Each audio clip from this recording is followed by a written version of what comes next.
Amiga, do you ever feel caught between two worlds? You cherish your cultural background, but sometimes it clashes with the realities of raising a family in modern America.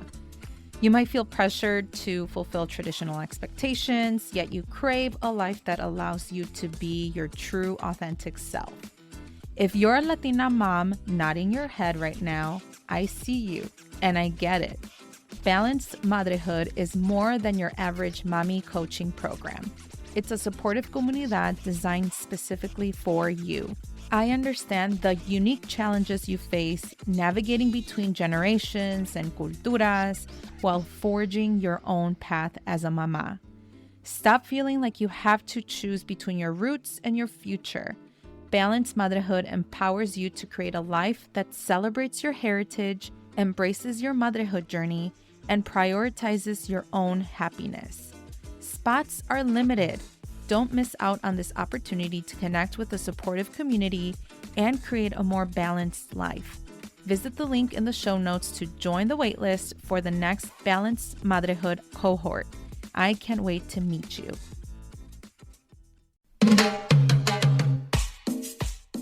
You're listening to the Viva la Mami podcast, a podcast about all things motherhood. I'm your host, Jessica Cuevas.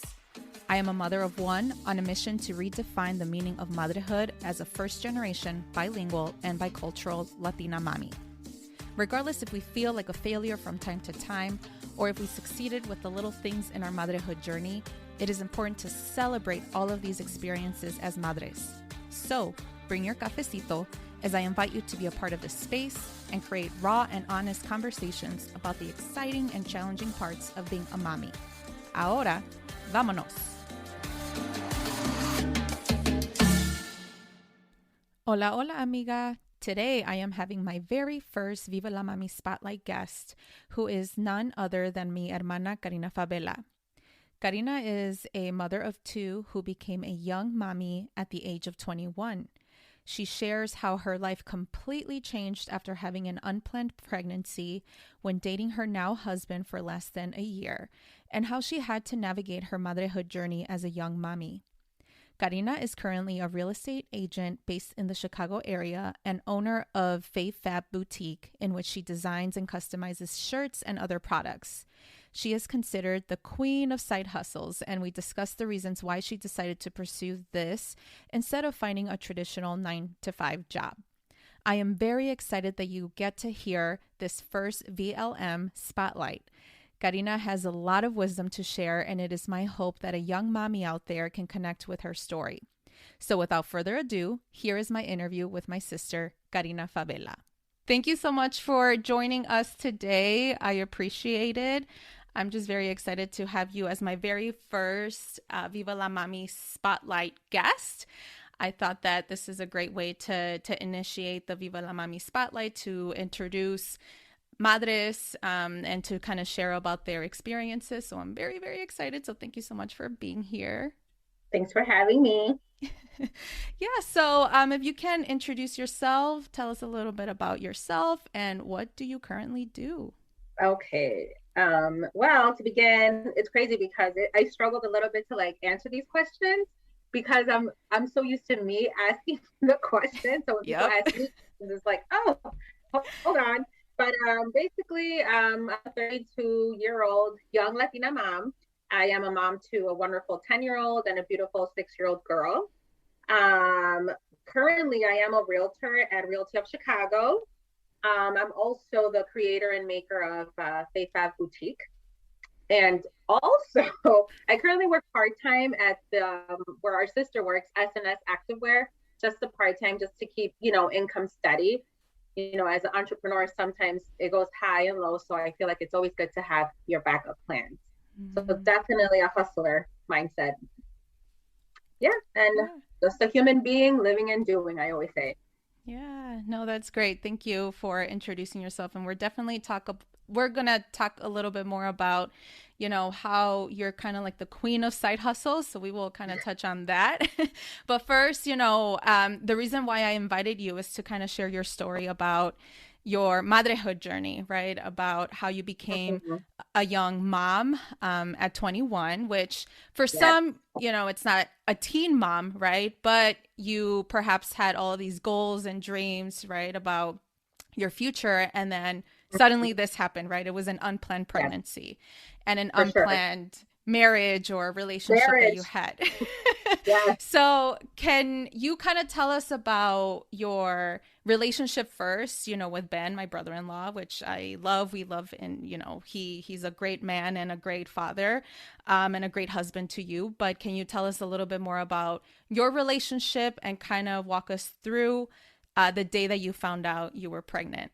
Oh my goodness. It was a crazy experience for both of us. But Ben and I actually didn't date for long. I remember when you first met him, which I feel that it was the day we conceived Julian. But I met him. We dated for 6 months. We dated for 6 months, and he was honestly a great guy. To me, I never really had serious boyfriends, and you would know. I Mm-hmm. always had like little boyfriends here and there, but Ben was different. He was always a gentleman. He was caring. He just stood out from most of the guys. Did I know that I was in love? I did not know because I was only, we had just started this journey of us dating, but we did rush into the relationship really quick. That is for sure. But honestly, it felt right with him. I didn't Mm-hmm. have any doubts or anything with our relationship. It was a good relationship. The best 6 months of our relationship. So when we found out I was pregnant, it's crazy because I was actually on birth control. We were actually being active. And I'm like, you know what? We do not want to get pregnant. Let's get on birth control. Mm-hmm. But it so happens that, by the time I got on birth control, I was technically pregnant. And I remember I would not get, my cycle. I went 3 months without my cycle. And I had asked my friend, remember Mari? I Mm-hmm. had asked her, I'm like, I haven't gotten my menstrual cycle. I'm like, but I think it's a side effect from the birth control because it says that, your menstrual cycle can, fluctuate. So Mm-hmm. I'm here thinking it's a side effect of the birth control, but in reality, I was pregnant. So she told me, she's like, you know what, you need to take a pregnancy test just to make sure. So I'll never forget. I remember I bought the pregnancy test, and in my room, I remember I took the pregnancy test. I was in the bathroom, and then I saw that it came positive. First test came positive, Yeah. and I'll never forget. Like, I don't know, it was like a weird reaction. I remember being scared, but I also remember smiling. Mm. I was, yeah, like I was, a part of me was happy. I think I was just so scared. Like, how am I going to do this? How am I going to tell mom and dad? Yeah. You know? So Ben was obviously the one of the first persons I told. Actually, Alejandra, our cousin, was the first person that I told. I remember I Mm-hmm. actually snuck out of the house to tell her because I'm like, I have to tell someone. And you were off in college too. Yeah. So I remember telling her, and she's like, calm down, everything's gonna be okay. But I remember also thinking to myself, is this what I really want right now? I Mm-hmm. was turning 21.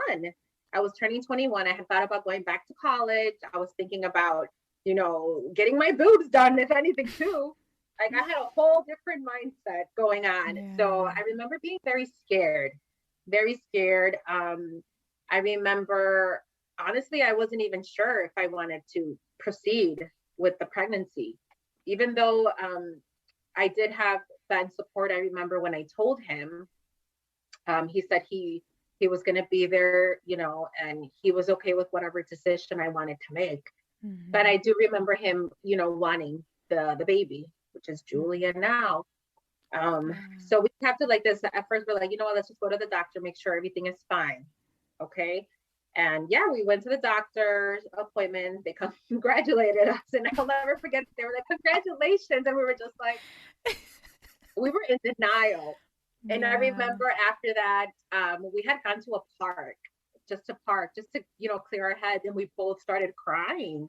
We were both Wow. crying because of that fear of telling our parents. I think it was more that it was just the fear of being unprepared. Ben had just lost his job. Mm-hmm. I had another life plan, goals that I had in mind. And, when you get the news of a child that was unplanned. It's pretty scary, especially because we weren't married. I had only dated this guy for 8 months now by that time, which isn't a lot. But one thing he did always reassure me. He gave me comfort, just knowing that he would not leave my sight. Mm-hmm. And I did believe him, and till now he's still around. But I do remember I remember that I kept it a secret because I'll admit, I don't think I even told anyone, you know, but I remember thinking like, I don't want to have this baby, I need to do something. And it's crazy because I always feel like God has a plan for you. Things happen for a reason. So that's when Yulisa, our sister, she's seen the pregnancy test, the box, because I kept the test, but she saw the box in the garbage. And that's how mom and dad found out. And I'll never forget, I had gotten home and I remember going downstairs and I see Julie like ironing her pants, but she looked very nervous. And mom's like, come here, we need to talk. And then we went to their room downstairs, and I don't know, it was just the scariest feeling because I think mom was furious, but dad didn't say a word. And I think that was the worst because dad just gave me like the silent treatment, and I felt like, oh, I failed. What am I gonna do? And it was just it wasn't a happy feeling. It wasn't. It was scary, sad feeling. I felt so alone. Right. I remember that. And then when they found out, I'm like, okay, now I can't, abort because mom's gonna hate me even more if I were to do that. Because mom was against that. At that time, I remember she said that now you're gonna, raise this child. So I felt like I had to do that.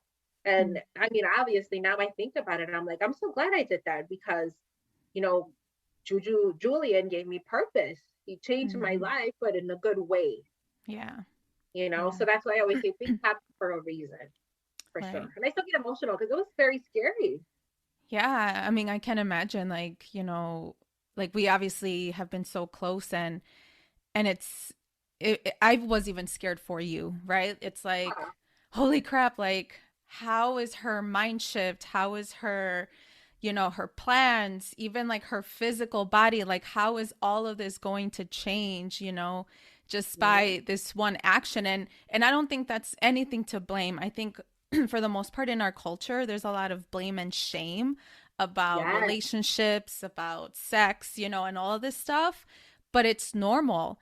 But how can you kind of come to a level of preparation, right? If like the what ifs, and unfortunately we were never taught about, if you ever get pregnant, this is what we can do to support you. These are the steps XYZ that we can do to support you, or, perhaps like mentioning resources, but unfortunately it's almost like you had to kind of figure this out on your own. Yes, or you had to wait till marriage to have. Right. That's what we were told. And I think that's one thing that upsetted mom and dad the most because I didn't wait till like do things the right way, like get married first and then have kids, honestly. Because I remember her saying like, what are the people gonna say? Because I remember her saying, what are they gonna say? What are they gonna think? And I remember feeling very shameful because I'm like, wow, like it does, implant to your mind, like, wow, I really failed the whole family, not just my parents, but everyone. Like, what are they going to think? And I remember in the beginning, I was a little like embarrassed. I'm like, for them to see me pregnant, because I'm like, wow, they think I'm a young mom, even though I was 21. Technically I'm an adult and I was responsible, but just them knowing that I wasn't married or had a plan, I think and I understand them being a parent now, I know that they just wanted the best for me. I understand them. Right. But it kind of hits you unexpectedly, right? It's like, okay, now that I've done my parenting duties, right, in the lens of my parents, and I cannot speak for them, pero like in a way, it's like we had all these expectations, and now how are we going to move forward? How are we going to support her also, but knowing that she did a sinful thing, quote unquote, when it's like it's a part of life, things happen. And like you mentioned, like you and Ben, you were adults and you decided to make this adult decision. And can you tell me a little bit more? You kind of mentioned about the pressures of getting married because you got pregnant. Can you tell us a little bit more about that? Did both you and Ben feel pressured to get married? Were you both ready? or did you think it was just the cultural thing that kind of forced you into doing that step? We've definitely talked about it. We're going into 11 years. Yeah, this year we reached 11 years of marriage. Isn't that crazy? I'm 32 Yeah. and I'm 11 years married. Yeah. But we do talk about it. I like that we're very like transparent and open about it, because it's true. We now realize at our age, because technically we were little kids. Our mindset was not how it was, 10 years ago when we decided to tie the knot. Hmm. And now we do realize, we are open about it. And we do say that, yeah, our parents did play a big role. Society itself, like we wanted to Mm. do things the right way, even though we were pregnant. We had a shotgun wedding, what they say. It was a wedding just so that we could look like we did things right. Do we still Mm. feel like there was love? There was always love. Ben said, I always wanted you to be my wife. I knew you were the one. But he says it too. He's like, I wish we would have waited, to have that wedding. We could have lived together maybe before, done, just do things a little right instead of rushing into it and getting married because we thought that was the right way. And I think we somehow felt like maybe that'll make mom and dad and our in-laws a little happier, like give them that reassurance that we are going to be a family.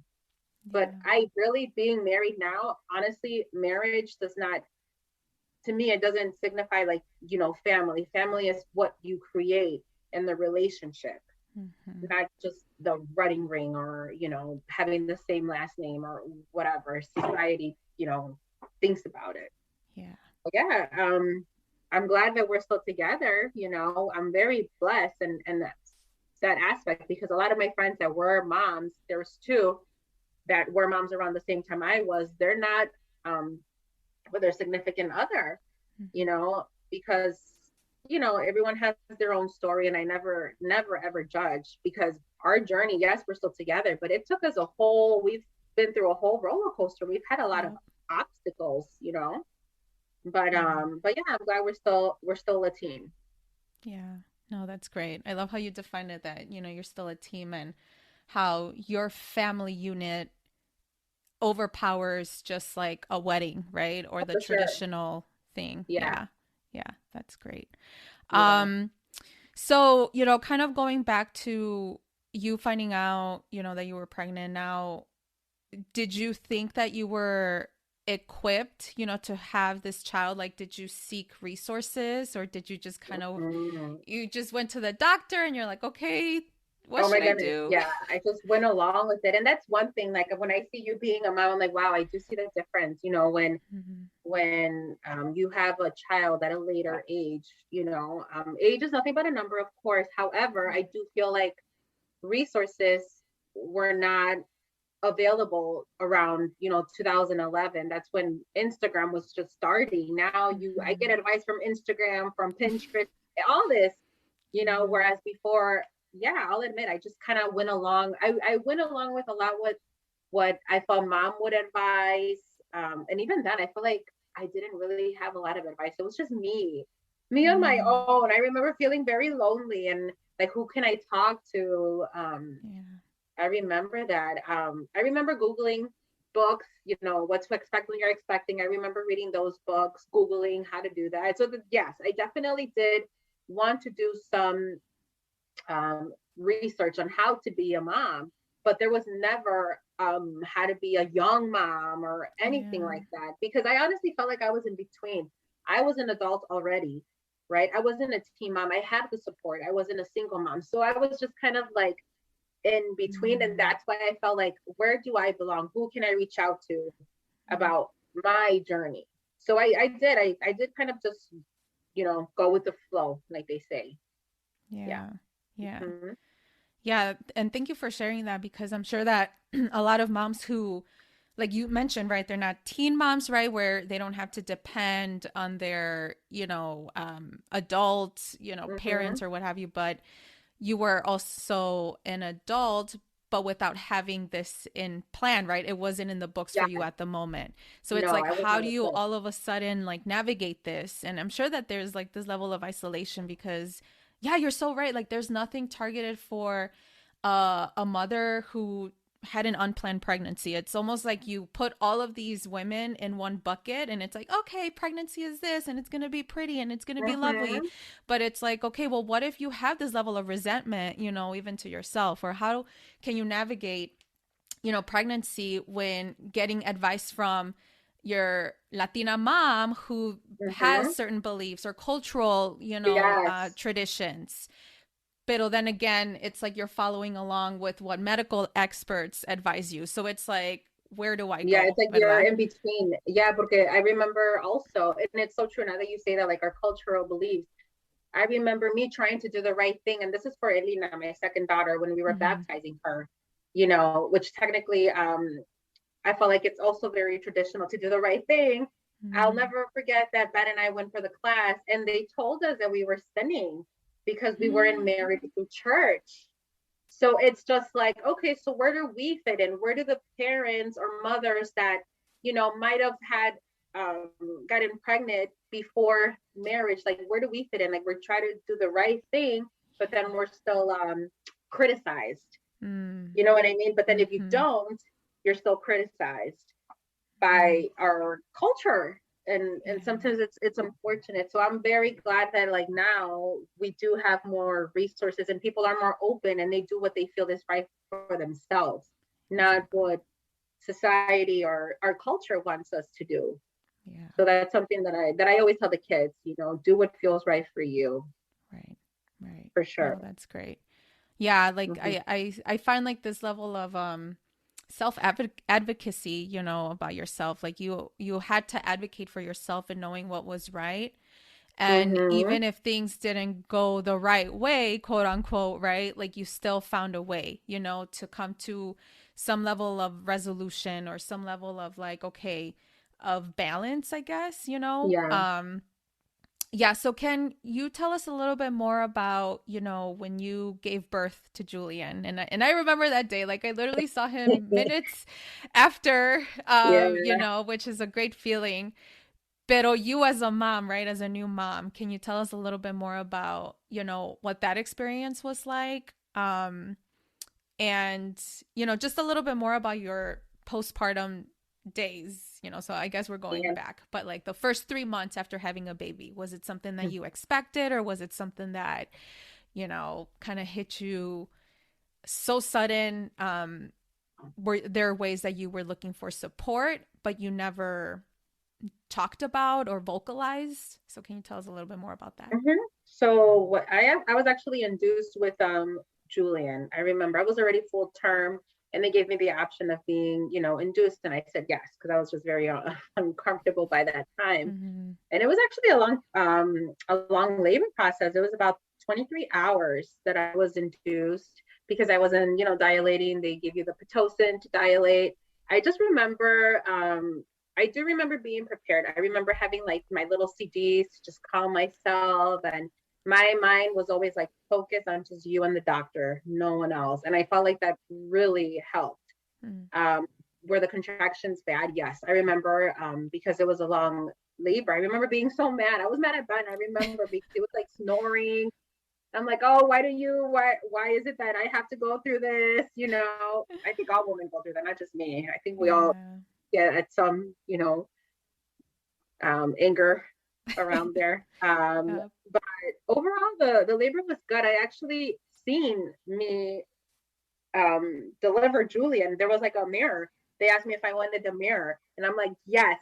Oh And this God. really helped me focus. It's amazing. I remember just looking at the mirror, seeing his little head come out and just focus, focus, focus. And yeah, and there he was. And you know, it was Yeah. an amazing feeling. I remember, to be honest with you, I didn't cry. Ben cried. He's a crier. But I remember just being like in shock, like, oh my God, he's here. And it's amazing how your instincts just hit right away. Like I became very like protective when I heard him cry. Like I'm like, is he Mm. okay? Like that's the first thing I remember saying. Yeah, overall labor was good. I was in the hospital for like a week because Julian had jaundice. Oh yeah, Yeah, so I yeah. remember being so scared because I didn't know. I was like, what is this? What's going on? Yeah. But luckily, you know, he was okay. He was a healthy baby. We went home. And I think honestly, that's when it really hit me hard when we got home. I definitely knew I had postpartum depression, but I never said anything. I was just like, what's going on? I Mm. never spoke about it. I just remember, our relationship with Ben and it was rocky in the beginning because I didn't know how to navigate these feelings that I was having, motherhood, a new marriage. I'm still getting to know my husband. It was a Yeah. lot. And I remember I see my friends go out and just having that, like, oh, that could be me going out, but I'm here being a mom.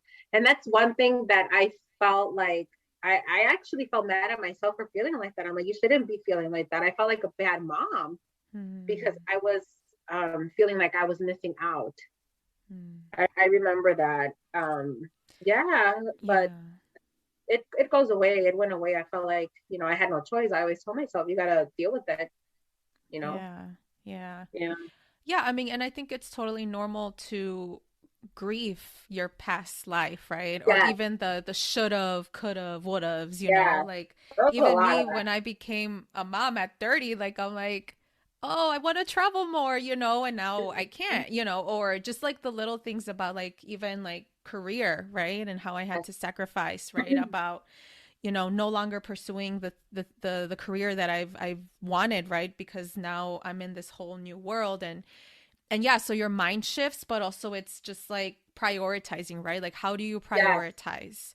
Yeah. um and we're all in a season, right? And you've even mentioned this to me, like, oh, It's the we're all in season. a season. Mm-hmm. Yeah, so can you tell me about like what were the things that you kind of sacrificed, right? That perhaps maybe you have come to like sacrificing for, and how did you kind of prioritize yourself in that way, right? I don't know if I'm Mm-hmm. asking this No, I question. get you. Well, I feel like us as moms, we always, like I always tell you that, like, we always sacrifice. And I think that's just, and it's not in a bad way Mm-hmm. because our intentions are to care and nurture and look out for our families. I remember when Julian was little, I remember working full time. I had gone, back to work after the 3 months. And I'll never forget that I had like, I think it was a depression, but I remember crying. I remember crying at my job. I was a medical assistant working in Elmhurst. And the doctors that I worked with, they were very nice. They noticed it. And I remember, like, I lied. I told them, I'm like, I have a family emergency. I have to go. And I didn't even have a family emergency. I just needed to leave to go home because I had such bad mom guilt Mm. from staying home with Julian for the first 3 months to then going to a full-time job that sometimes I'd work till 8 p.m., 7 p.m. And, I felt like I did sacrifice my career, but I felt like I did it for the right reasons, Mm-hmm. because I wanted to be with Julian. And in those times, I was like, I honestly had a lot of different jobs in between because I was trying to find that balance for a job and also to be with Julian. And I did juggle that. Thank God, dad was able to take care of Julian. So he was in good hands. But even then I was just always wanting to be there, especially that first year. And although I did work full time his first year, I managed to make the best off of it. I always say, like, it's not the quantity time, it's the quality time. Mm-hmm. So I remember our car rides from Berwyn to Bolingbrook. I always made them fun. Like, I would always play with him. I'd look at him in the mirror. Like, I always told myself, do the best you can in the time that he's with you.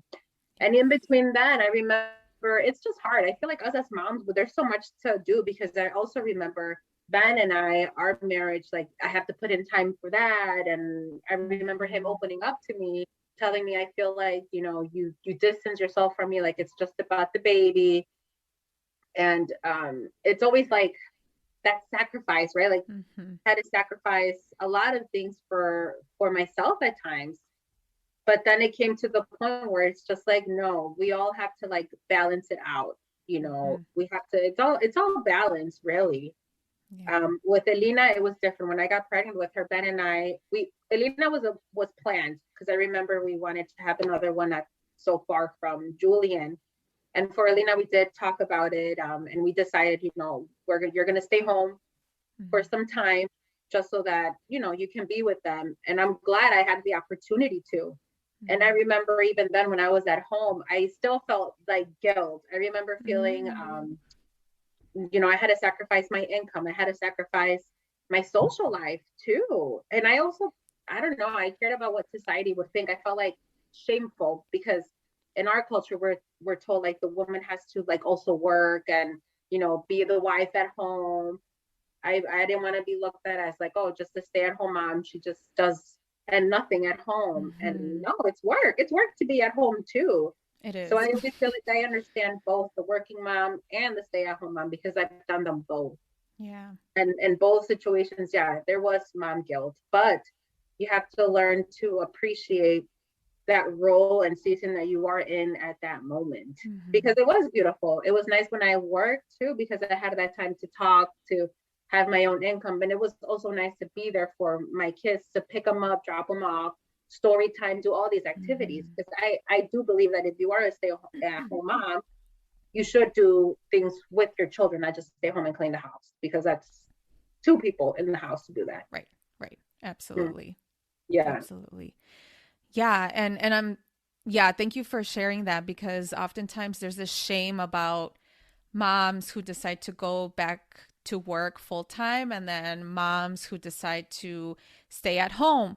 And oftentimes like there's this shame and guilt and this like back and forth battle about like who will be the best mom, right? Whether if you work full time or if you stay at home, you know, full time. But I do agree that ultimately it comes to, you know, kind of coming into an acceptance about like your season and what is best for you and your family. Exactly.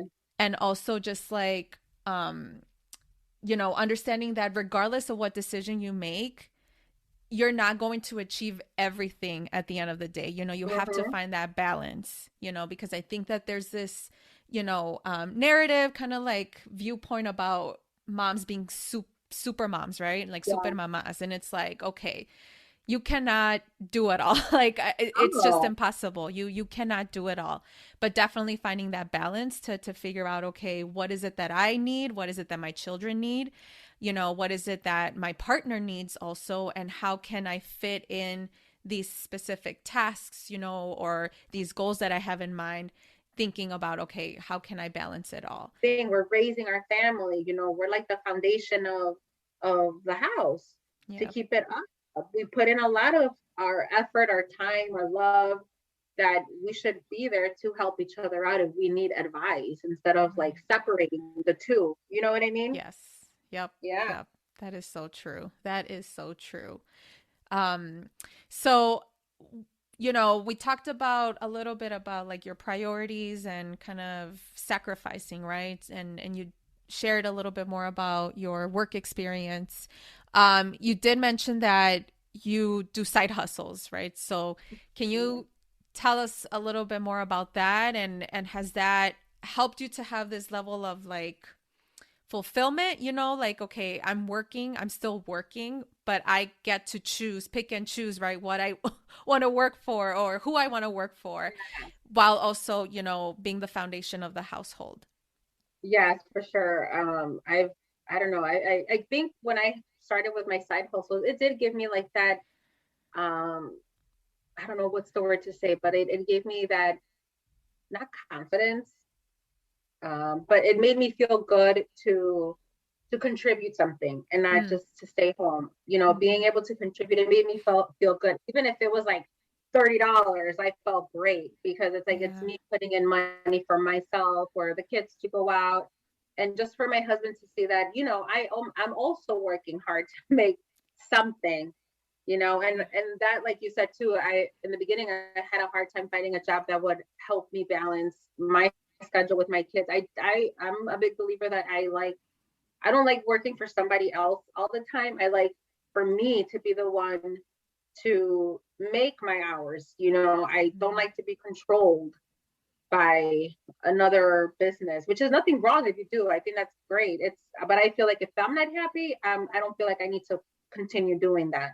But I believe in change. I believe in taking the risk to do something that you feel would benefit you. And I've been doing that. You know, I've always had that hustle in me. And I don't know if it's just because of what we've been through with our past with mom and dad, our struggles financially, that I always feel Mm-hmm. like, I have to do something to contribute. And I've done it Right. all. I've done DoorDash too. Yeah. I've done a lot. I always feel like I like to have something because, yeah, Ben and I struggled financially too. For that reason too, we didn't have a plan. We didn't have that time to like, let's save a college fund for Julia. Mm-hmm. Let's save this. No, we had to move in, buy diapers, buy all of this, and while we were still attacking our own, student loan, that other stuff. Mm-hmm. So I think that's why I always have that in me, like that. I don't know if it's fear or that urge to always have something and go for something. Mm-hmm.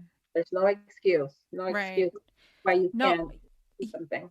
Yeah, and I think that's a really great way, that it's almost like you shouldn't give up, like if you know that you have to contribute, right? Or that, you want to add some additional income.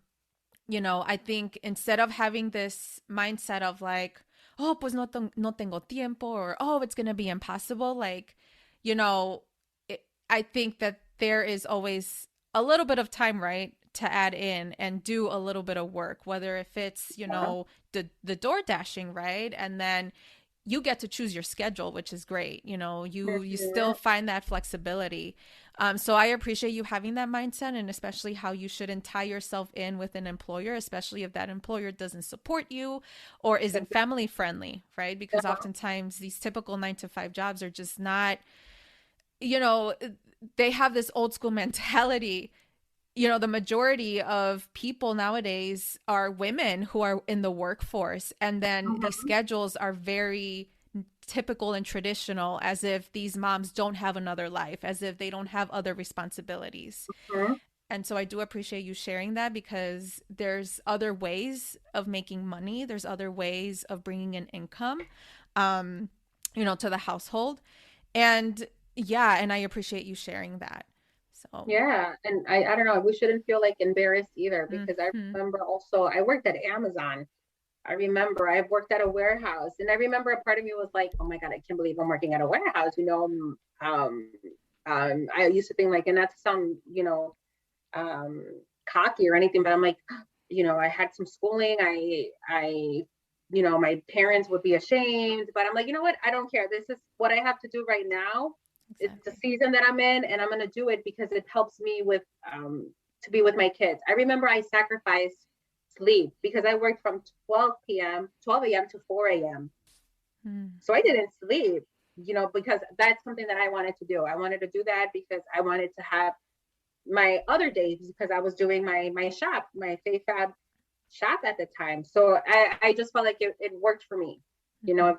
If that's something that works for you, do it. And that's why I always feel like don't feel like that pressure of doing the right thing of what society thinks. Do what is right for you and your family. I did it when Alina was little, when I was working in corporate healthcare.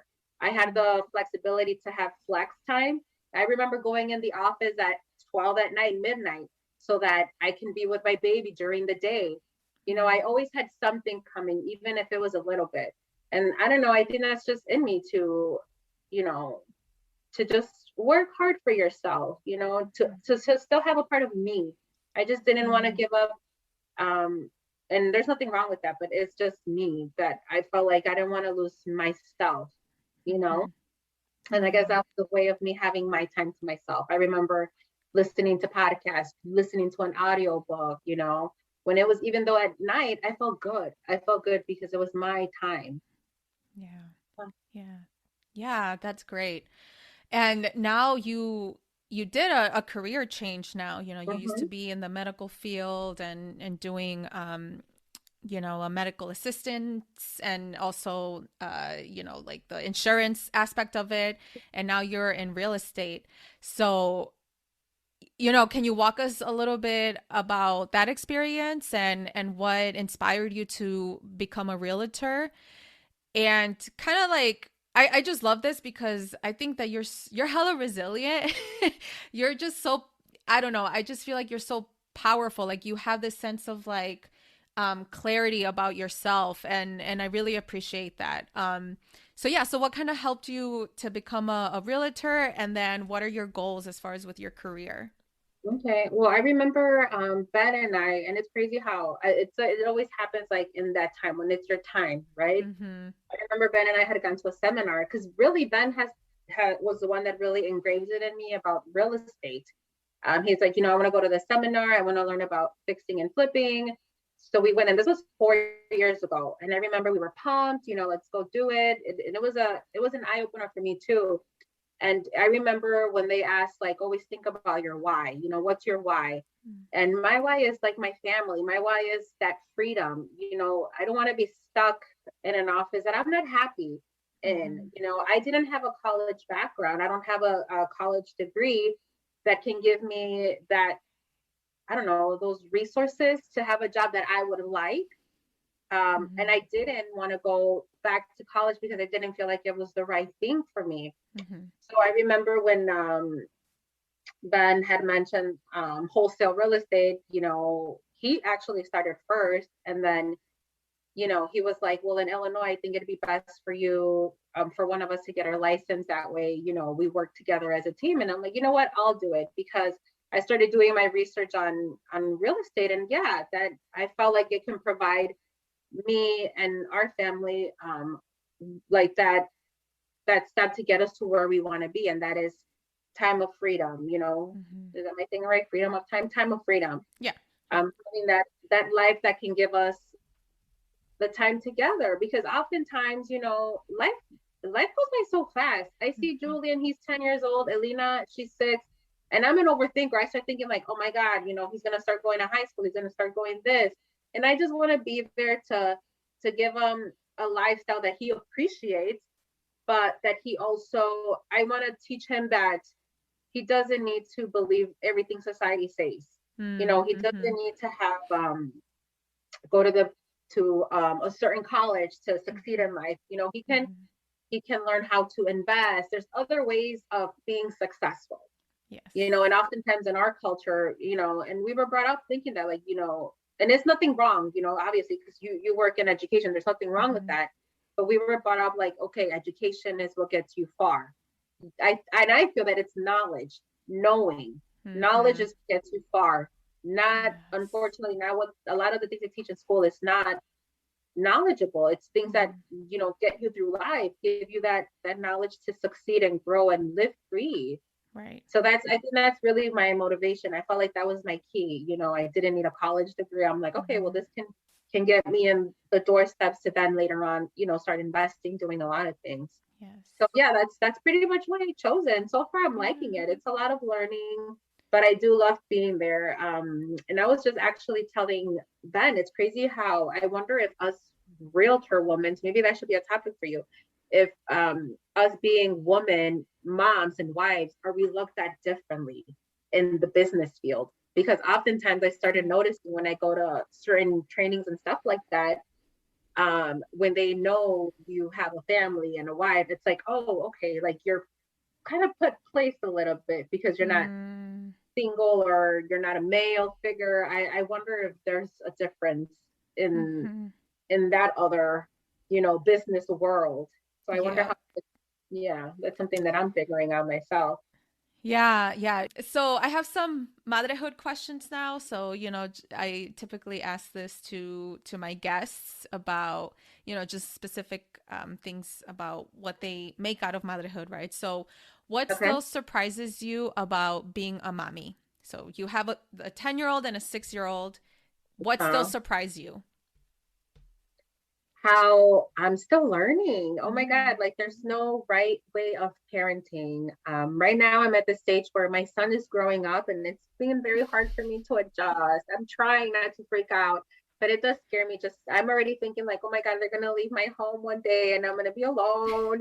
Um, it's just, like, yeah, that surprises me a lot how at the end of the day, as much as I want them to be a certain way, they are still their own human little beings, but I love how a lot of the things that I have told them as little babies, they'll remember and they use it. So that's why I feel that it's so important how the things we say to them, I feel like their confidence really comes from the things we've always reassured them. You know, I always Mm. have them say, I am smart, I'm kind, you know, like that movie, The help. I'm kind. Yeah, because it's true. And I admire it. It surprises me how they're very confident and they speak good about themselves.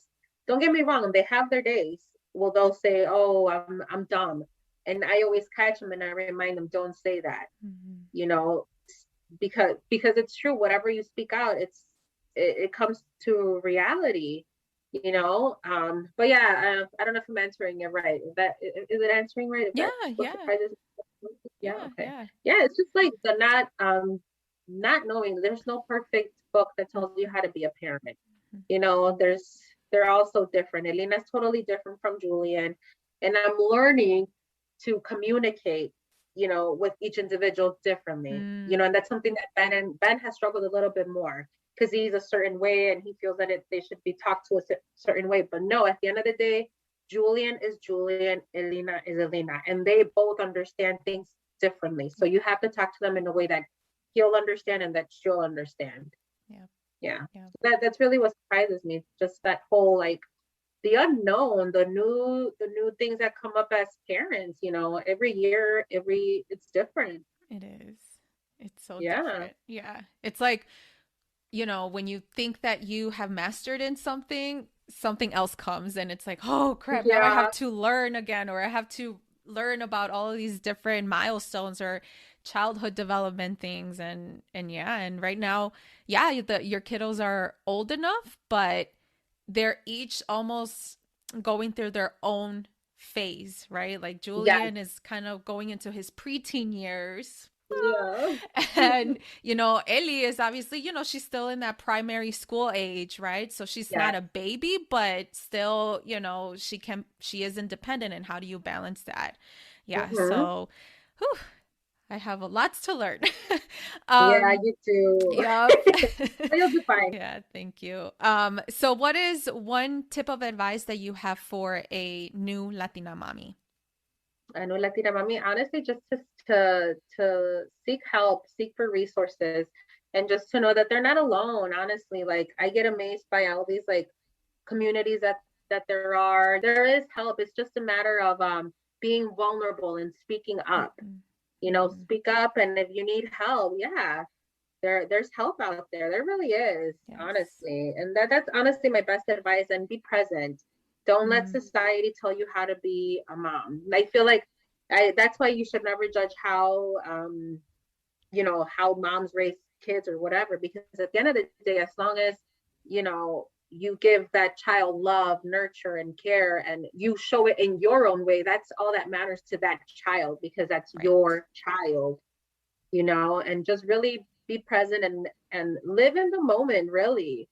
And Mm-hmm. don't let society tell you otherwise, because I feel like now we're so pressured to look a certain Oh, way, yes. see a Yep. certain way, and we shouldn't, you know. Yes. Do you, boo. That's what I say.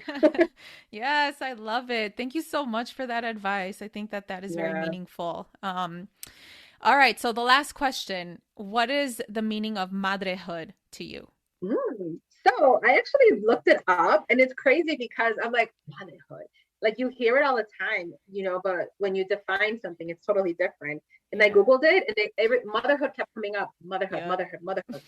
But like for me, I feel like motherhood is just the journey of you being a mom. You know, it's to me, it's also the purpose that it gives you, you know, through your journey of motherhood. Culture plays a big role, obviously, your culture. Mm-hmm. But yeah, it's really just, you know, motherhood is just, you know, motherhood journey. It's just your journey as a madre, a Mm-hmm. Latina mom, Mm-hmm. you know? Yeah. Yes. Yeah. Yeah. Thank you. There's no specific right way of motherhood, but I think for at least based on my observation, I think you have done such a great job.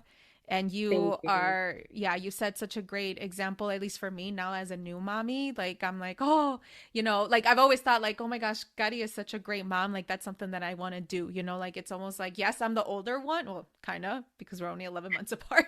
But Uh-huh. like, I look up to you in that way for being Oh, such a thanks. phenomenal woman, pero también like a mommy, like Juju and Ellie are so lucky to have you. And I always say that, but I wanted to say this out in public. The emotional. Well, you too, I think. And it's crazy because I remember I used to be mad when you used to say, like, I don't know if I want to have kids. I don't know if I want to have kids. And I remember I thinking, like, what's she going to be as a mom? And now I see you and it's like, wow, like you can see that love you have, that love he has for you. And it's amazing what motherhood gives you, right? Like that, I don't know, I think it's such a good purpose in life, that they just make you want to do more for yourself and for your life. Mm-hmm. So just to see that, it's just like, it's amazing to see how you're such a mom now, it's really good. And you're doing a great job. Thank you. We all are. Yeah. So yeah, we definitely need to celebrate, even like I mentioned, like the platform of this is to celebrate ourselves, even with the little things or the big accomplishments, or even when we fail. I think that we just need to recognize that because like you said, there is no right way to mother, right? Even though we do feel the pressure, I think whatever you end up doing, like it's fine and it's okay. And you shouldn't feel like you're going to be criticized. Like you said, exactly. You do you, boo. And it's so true. It's so true. Yeah, this is helpful. I think that's going to help build a community too. Like even, people out there that might have heard my story can reach out to you, to me. And it's all about, having, opening up and talking and, knowing that you're not alone. Because I struggle with that. I felt like I was like, no one's going through my story, So it's good that now we have these resources. Mm-hmm. Absolutely. Well, thank you so much for coming. I know we can talk for hours, days. It's fun. Yeah, but thank you so much. And where can people follow you? I have Instagram and Facebook. My Instagram, I have two. I have Fey Fab Boutique. If you're interested, I make t-shirts, customized gifts, and I also have my, my business, real estate, and my personal Instagram, which is sold by Karina Chicago, and Facebook, Karina Fabela. Okay, great. And I'll make sure to share that in the show notes for people to follow you. And that way, people can be inspired by your story and hopefully, reach out to you for real estate related stuff. So, awesome. All right, Kari, thank you so much. And we will see you all in the next episode. Thank you for tuning in to the Viva la Mami podcast. If you like this episode, make sure to leave a review and write what episode really resonated with you. If you really loved it, share it on social media or with an amiga. As always, please subscribe to this podcast wherever you are listening. Make sure to follow me at Viva la Mami on Instagram or visit vivalamami.com. Please note the information shared in this podcast is for educational purposes only and should not be replaced by your healthcare provider nor taken as professional advice.